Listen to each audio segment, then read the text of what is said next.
Chapter 6 The Island of Flames. Tilly stopped reading and gave Petrel a hug. She stood up again. I was so small when all of this happened. I was 5, she said to the audience. But Squid was only 4. She was so little. And she was treated so badly. Angel stood up and held her staff high in the air. Everyone, shake your hands, she said. Actually stand up and shake your whole bodies. You know, when animals have a sad thing happen or a trauma, they shake and shake and shake. It can really help. Everyone shook their hands, their bodies, their heads, their legs. They laughed and laughed, and then some music started. It was hundreds of little time fairies blasting out a jazz song.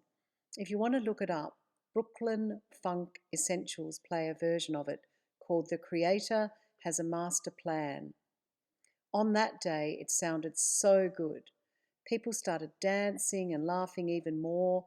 Blizzard swept Darling off her feet and spun her around and around.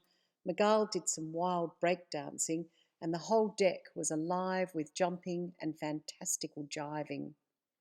Once everyone had stopped dancing, Tilly asked if she should continue. Yes, shouted everyone, even Darling. Tilly smiled, opened up the manuscript, and read aloud. After a long silence, Jack said, My parents know some people from the Island of Flames. Maybe they can help. Petrel's eyes flashed. No, she said, just stay out of it. Jack sighed. Isla is not safe for any of us, she said. Petrel looked confused. Oh, really? She said. Have your parents been taken away? Have you been sent to a factory to work? No, said Solo, but Imaginations and Ice Witches have to be careful of people like Isla. She wouldn't mind using our parents' powers for her own purposes. Petrel frowned. But you said you didn't know Isla was bad. I didn't say that, said Solo. We know she's probably up to no good. We just didn't know she was kidnapping adults and making children work for her. Petrel raised her eyebrows. Well, now you do, she said. What can we do to help? Asked Toll. Nothing, said Petrel, standing up.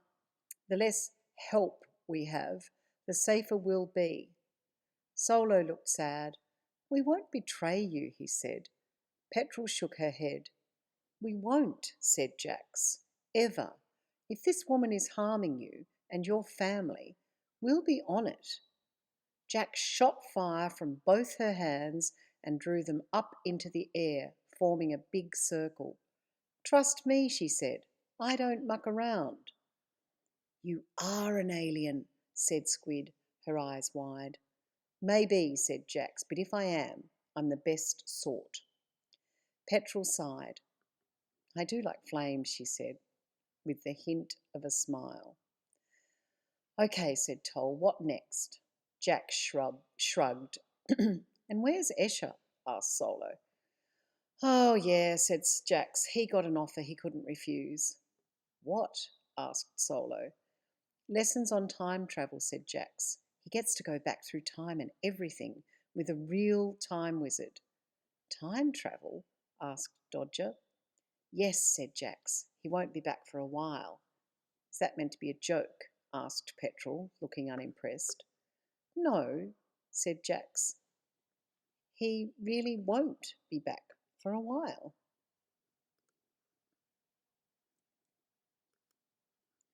He's my stepbrother. We're really close, though, like a real brother and sister. Solo gave a big sigh. Next time, he said. After he's back from travelling time, said Toll with a grin. Jax laughed. I'm happy to do anything that helps, she said.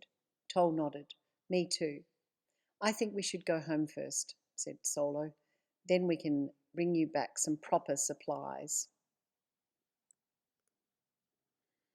We can lend you sleeping bags, coats, whatever you need, said Toll. And more food, said Jax. Petrel looked worried. But we won't meet here, she said. We may have been traced already. And someone might see you leave, said Dodger. Okay, we'll do a deep dive, said Solo. What's that? Asked Petrel. It's where we go as far as we can underneath the city, said Solo, and usually those deep tunnels emerge in the botanical gardens. We've been exploring the tunnels for about 2 years. How did you find out about them? Asked Dodger. I've lived here all my life, and I've not heard much about them.